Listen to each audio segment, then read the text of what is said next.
गोपियों की स्थिति ऐसी होती है, वे देहाभिमान शून्य हो जाती हैं, जो काम कर रही हैं उसी को करने में रह जाती हैं, या जो काम कर रही हैं उसमें मन नहीं लग पाता, भूल जाती हैं सुध बुध कहां बैठी हैं, क्या कर रही हैं, कैसे कर रही हैं। ठाकुर जी को भाव तो बड़ो प्यारो है, लेकिन वहां गोपियों की स्थिति तो बड़ी विचलित करने वाली हो गई। सब गोपियां इकट्ठी हुई आपस में और मन बनाने लगी, बोले भैया यार लाला की वंशी को कहा करें। बोले क्यों? बोले सुनवे में सुख तो बहुत दे, लेकिन जब या की वंशी बजे वास समय हमारे कोई काम ही ना है पा में। गोपियां, भागवत का एक श्लोक भी है, वहां ठाकुर जी से निवेदन करती हैं, लाला एक काम करो। बोले कहा, तुम वंशी तब मत बजाया करो जब हमारे घर में भोजन बने करे। ठाकुर जी बोले क्यों? बोले आपकी वंशी को नाद सुन के हम चैतन्य तो पिघली जामे, लेकिन हमारे जड़ जो लकड़ी जल रही है वहां में भी पानी प्रकट है जाए, वो जल ही नहीं पावे, भोजन बने ही नहीं पावे।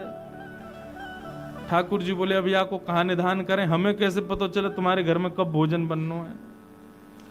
अब पता चली दोपहर में तेरी सास से भूख लगी आई, तू बनाने लगी और वही समय हम वंशी। अब या को मतलब तो ये पूरे दिन की प्रतिबंधी कर दो हम पे कि हम वंशी नहीं बजाएं। आज सब गोपियां मन में विचार करने लगी, बोले देखो सुख अपनी जगह है भैया, लोक लाज भी तो देखनी है, परिवार भी तो देखना है, और या कन्हैया के चक्कर में तो हमारा सब बर्बाद है जाएगा। एक गोपी बोली कल मैं तो खिचड़ी बना रही, वही समय यानी वंशी की ऐसी तान छेड़ी कि नमक की जगह शक्कर डाल दी वो खिचड़ी में। सब गोपियां अपनी अपनी स्थिति कहने लगी, मन में विचार करने लगी कहा करें कहा करें। तो सब गोपी ने मन बनाया, बोले एक काम करो, लाला की बंसी चुराए लो।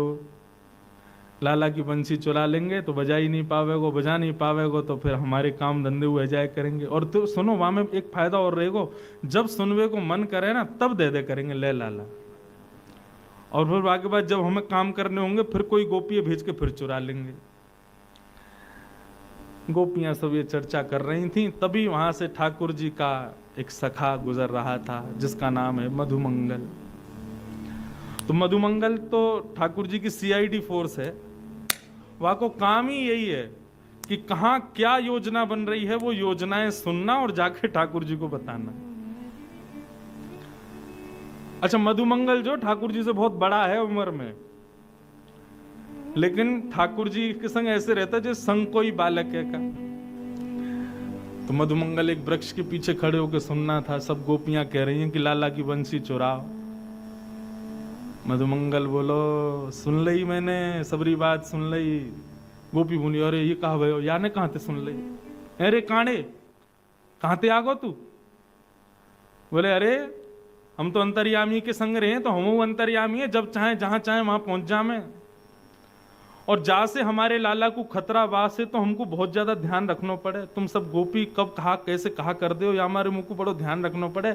और आज मैंने सुन ली है तुम्हारी बात जो तुम कह रही, अरे सखियों अरे गोपियों तुम तो बड़ी निर्दयी हो, बताओ हमारे लाला के बारे में ऐसा सोचो।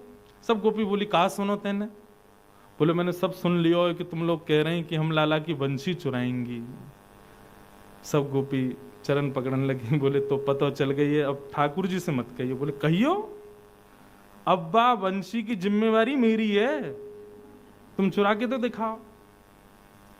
चुरानो तो दूर, तुम छू नहीं पाओगी वह बंशी को। हमारे लाला इतना प्रेम करे, तुम्हें पता है यशोदा मैया के संग ना सोवे, लेकिन वह बंशी को लिपट के सोवे, वह बंशी के बिना एक क्षण ना रहे। और तुम सब हमारे लाला के वह प्राण स्वरूप बंशी को चुरावे को योजना बना रही हो।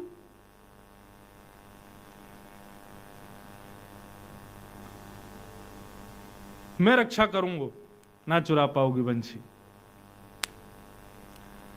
गोपी बोली मधुमंगल तू हमारी बात सुन, यदि तू हमारी बात सुनेगो तो तू भी राजी करेगो कि बंशी चुरानी चाहिए। देख हमारे घर की स्थिति का कर दी है वह बंशी ने, जब जब बजाय वा की वजह से जो जो घरों में हो जाता है वो सब बताने लगी गोपियां।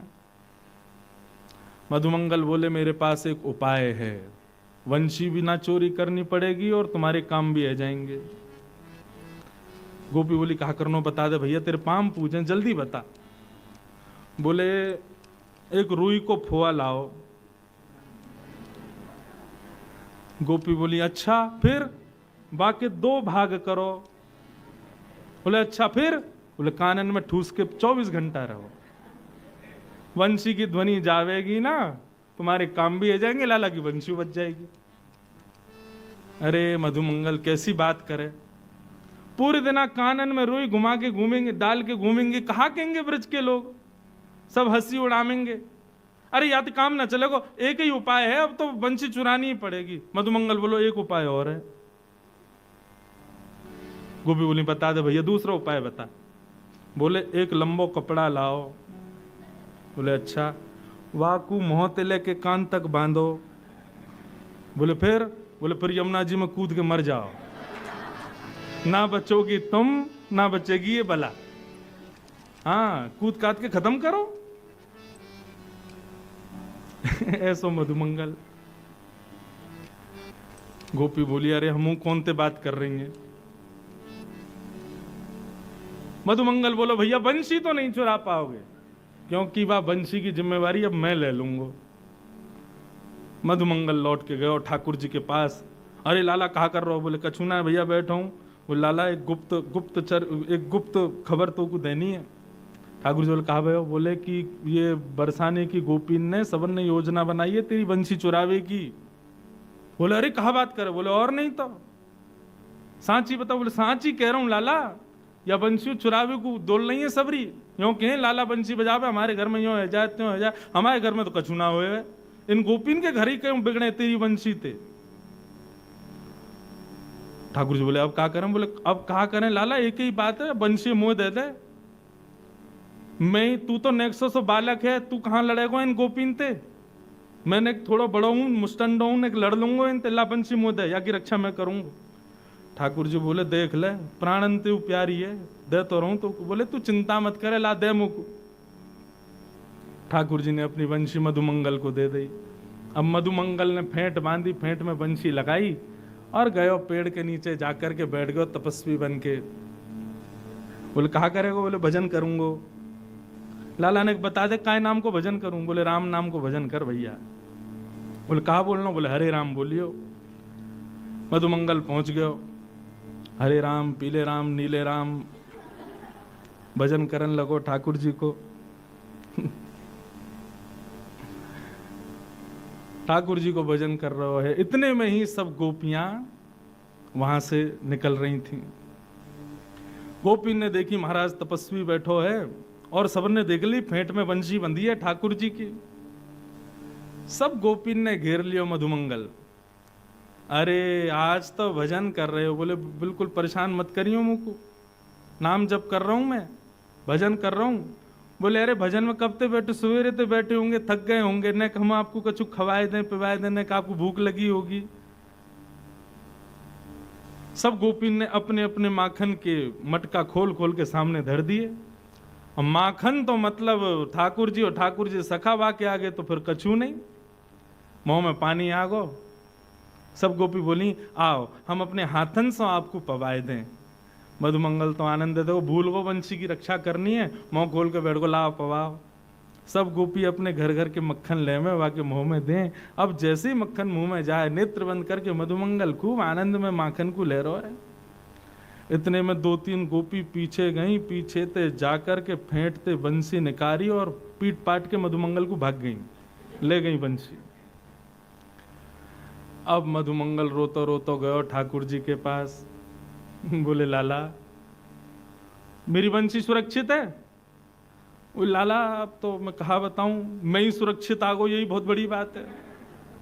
अरे मुंह तो लगे ही सबरी गोपी भांग में लाला इन मक्खन में, ऐसो खवाया मैं तो बिल्कुल मूर्छा में आ गो, सबरी बंसी लेके भाग गया। अब तो जैसी पता चली बंसी चोरी है गई, ठाकुर जी तो अब इतने परेशान।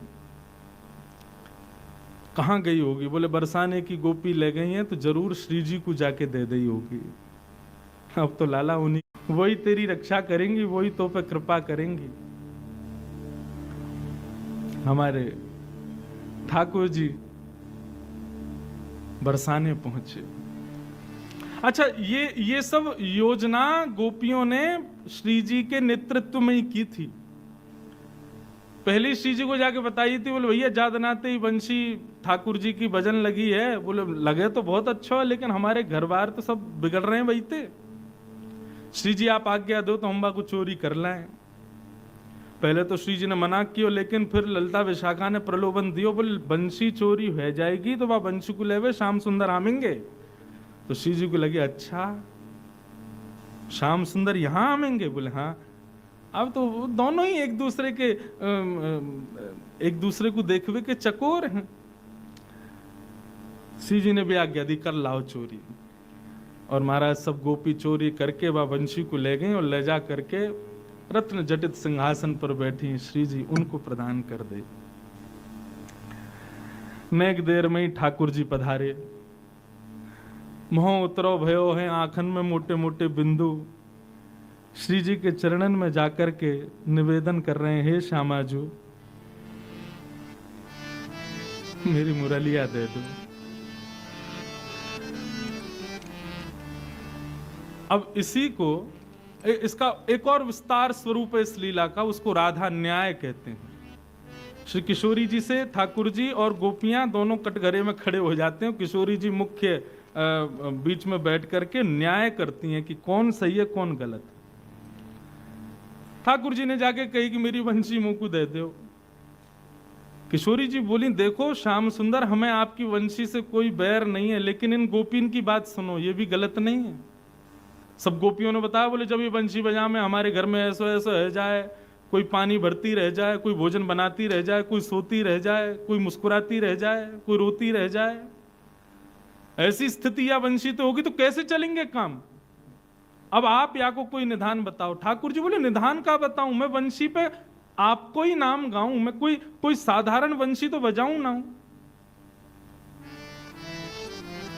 तेरो ही गुण गाऊं मुरलिया, तेरो ही गुण गाऊं मुरलिया। ठाकुर जी अपना पक्ष पुष्ट कर रहे हैं। लीला में श्यामाजू तो मुख्य आसन पर बैठी हैं। ठाकुर जी एक तरफ अपना पक्ष रख रहे हैं और गोपियां दूसरी तरफ से आरोप लगा रही हैं। और ठाकुर जी बता रहे हैं कि भैया हम वंशी काय भाव से बजा में तेरो गुण गाऊं मुरलिया, तेरो ही गुण गाऊं मुरलिया, तेरो ही गुण गाऊं मुरलिया, तेरो ही गुण गाऊं मुरलिया। तुम हो कुंवर किशोरी राधे, तुम हो कुंवर किशोरी राधे, मैं तेरे ही हाथ बिकाऊं श्यामा, तेरे ही हाथ बिकाऊं श्यामा, तेरे ही हाथ बिकाऊं श्यामा, तेरे ही हाथ बिकाऊं श्यामा, तेरो ही गुण गाऊं मुरलिया, तेरो ही गुण गाऊं मुरलिया, तेरो ही गुण गाऊं मुरलिया, तेरो ही गुण गाऊं।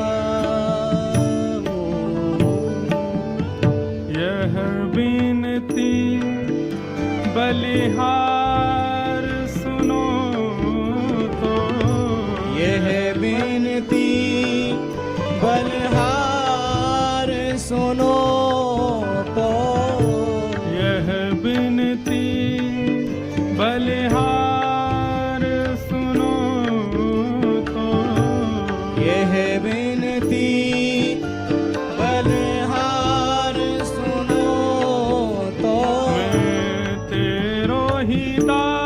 किस कहाऊं श्यामा, मैं तेरो ही दास कहाऊं श्यामा, तेरो ही गुण गाऊं श्यामा, तेरो ही गुण गाऊं श्यामा, तेरो ही गुण गाऊं श्यामा, तेरो ही गुण गाऊं श्यामा,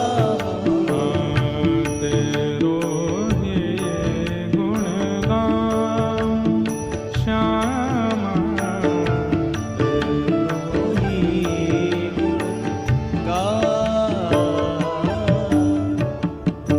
ठाकुर जी बिल्कुल भाव में आ गए, रोवे ही बारे ने का देर में हाथ जोड़ के कह रहे हैं, हे श्यामा जी, मैंने वंशी कोई के घर बिगाड़वे को थोड़ी बजाई है।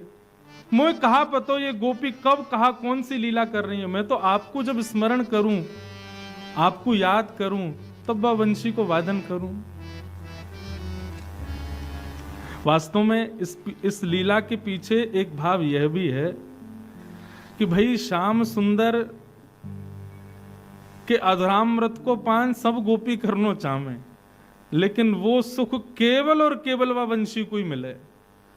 तो इन सब गोपीन के 36 के आंकड़े भी हैं वह वंशी थे। ये वंशी भी एक सहचरी है, सखी है, या हमारे ये सब दूर करना चाह रही हैं ठाकुर जी से। लेकिन आज ठाकुर जी अपना पक्ष कह रहे हैं कि हे श्यामाजू, हमने वह वंशी के द्वारा कोई के घर बिगाड़वे की इच्छा ना रखी, और तो और मैं अपने सुख के लिए भी नहीं बजाता कि मोए कोई राग रागिनीन को बजावे को बहुत सुख मिले, मुझको अच्छा लगे, ऐसा नहीं। मैं तो आपको जब स्मरण करूं तब बजाऊं श्यामाजू। मैं तो आपको दास हूं, मैं तो आपको सेवक हूं। नागपुर वाले ने बड़ी हंसी आ रही है, लाला सेवक कह रहे हैं अपने आप हैं हमारी श्री जी के आगे। भाई बंशी लेनी है तो कछु तो करेंगे। वैसे तो हमारे ठाकुर जी सदा ही दास हैं, लेकिन प्रार्थना कर रहे हैं श्यामाजू मेरी बात सुनो, मैं कहां गलत हूं। ठाकुर जी के नेत्रन में जैसी मोटे मोटे आंसू आए, इतने में श्री जी ने इशारा किया गोपिन से, बोले रहने दो, अब मान जाओ इनकी बात।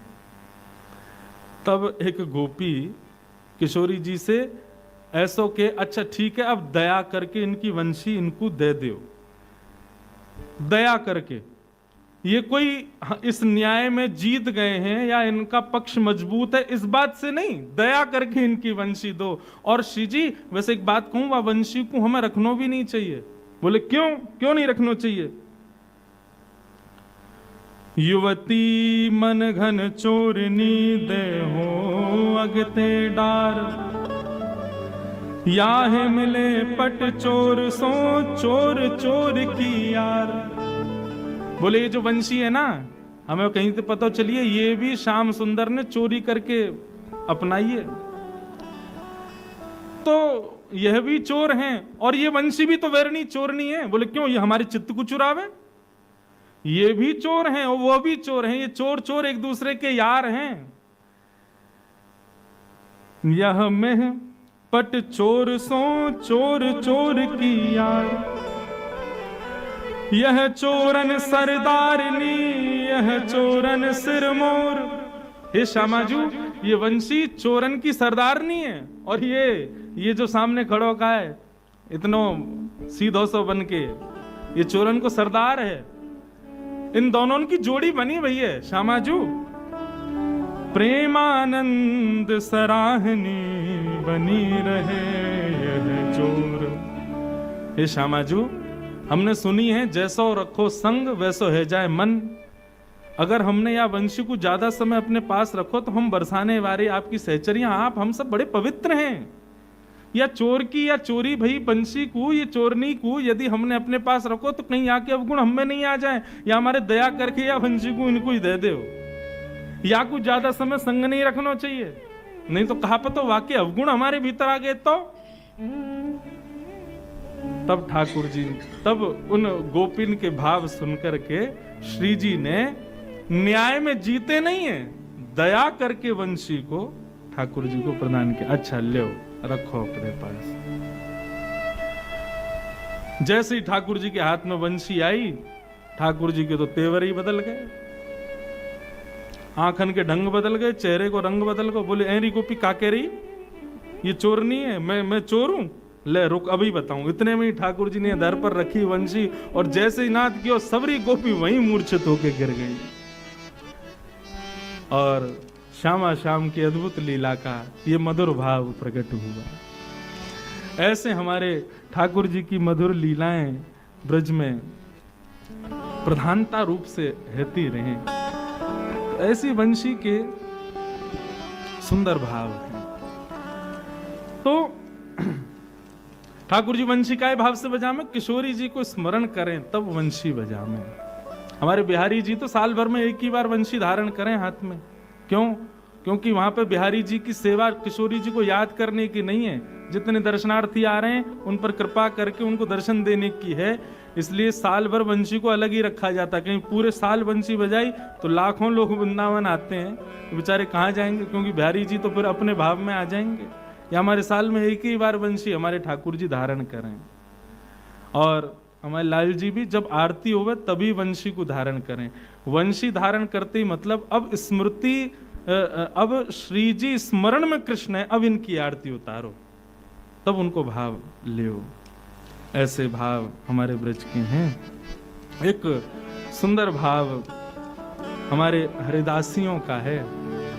ठाकुर जी की सबसे प्रिय सेवा कौन सी? आहा,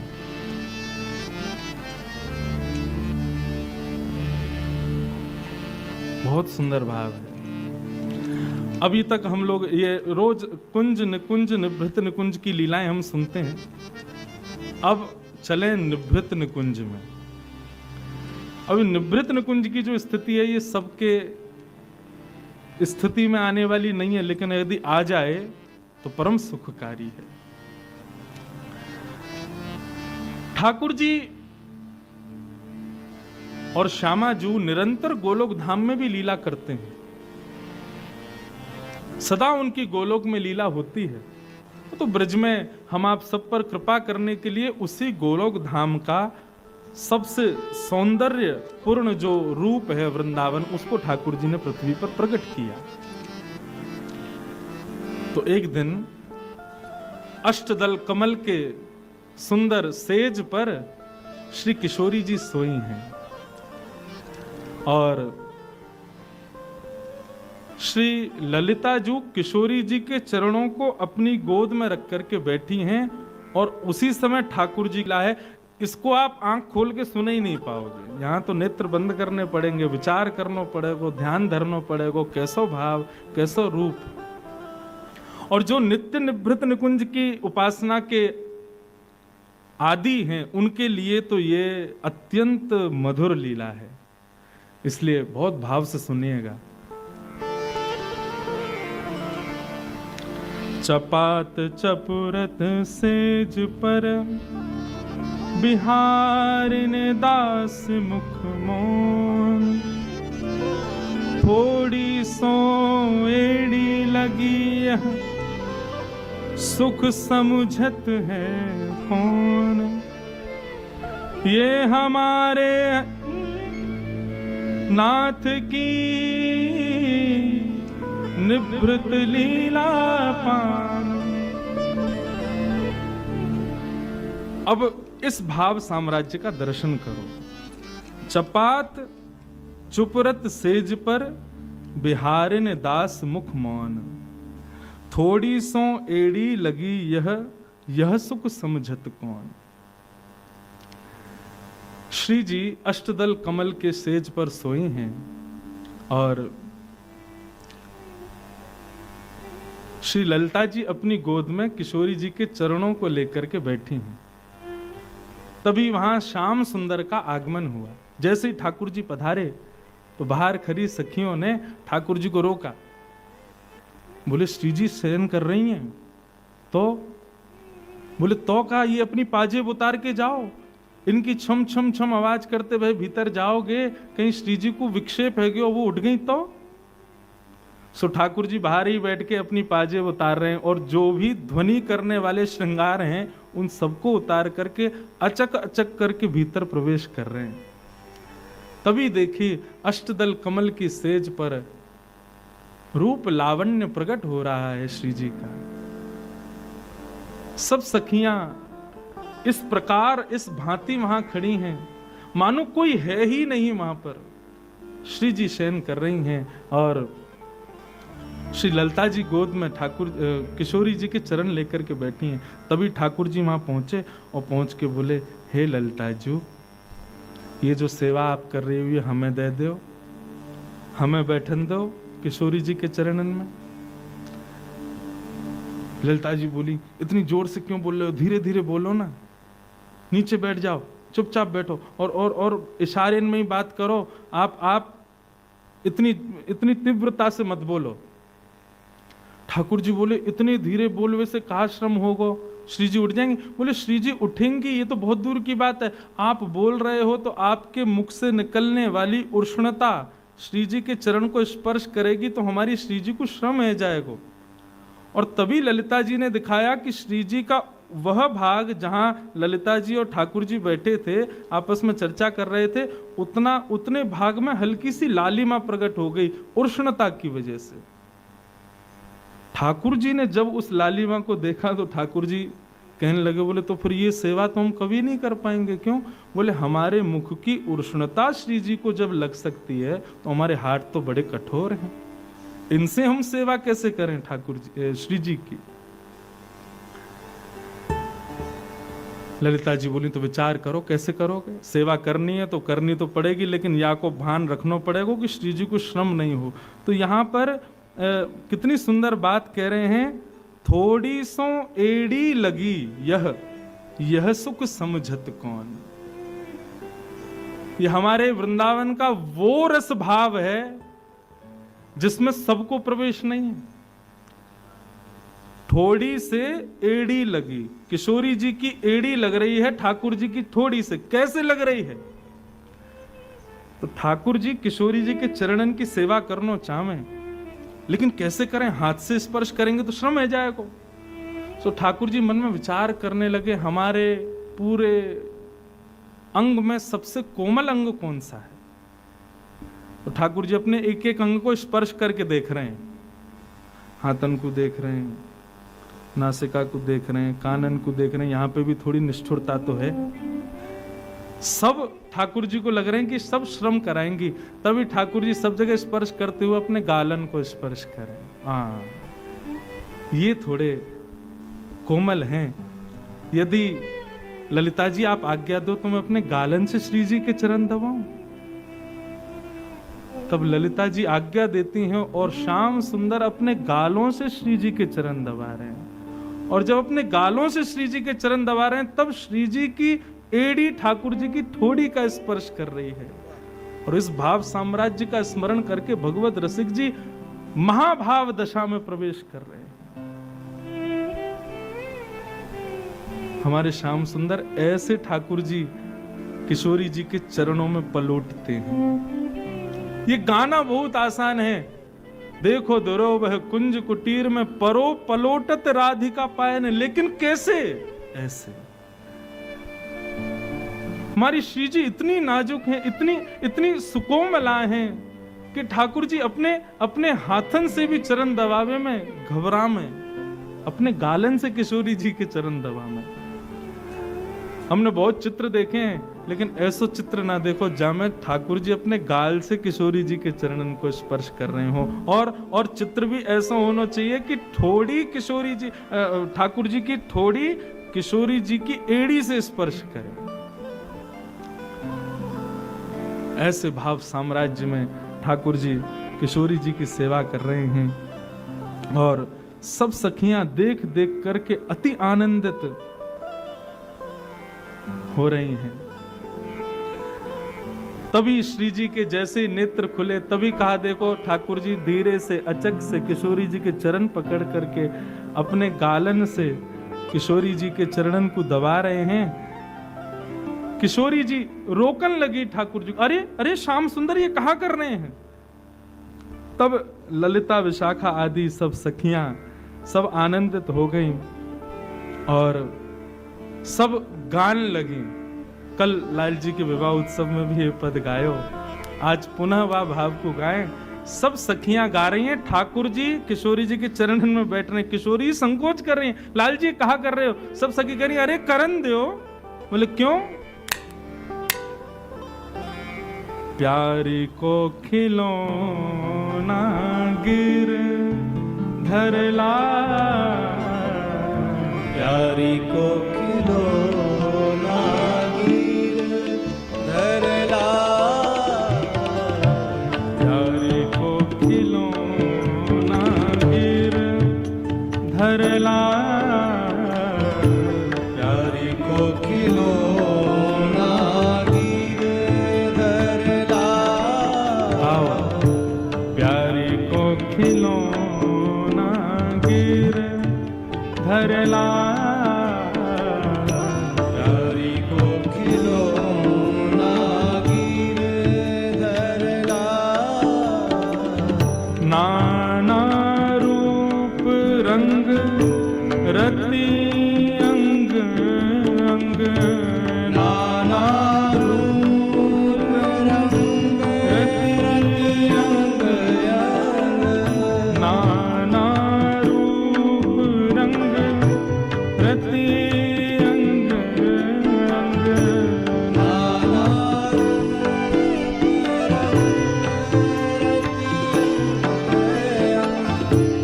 अति रस रसिक प्रीत सलोना, अति रस रसिक एक सलोना, प्यारी को खिलौना गिर धरला, प्यारी को खिलौना गिर धर, प्यारी को खिलौना गिर धर, प्यारी को खिलौना गिर धर।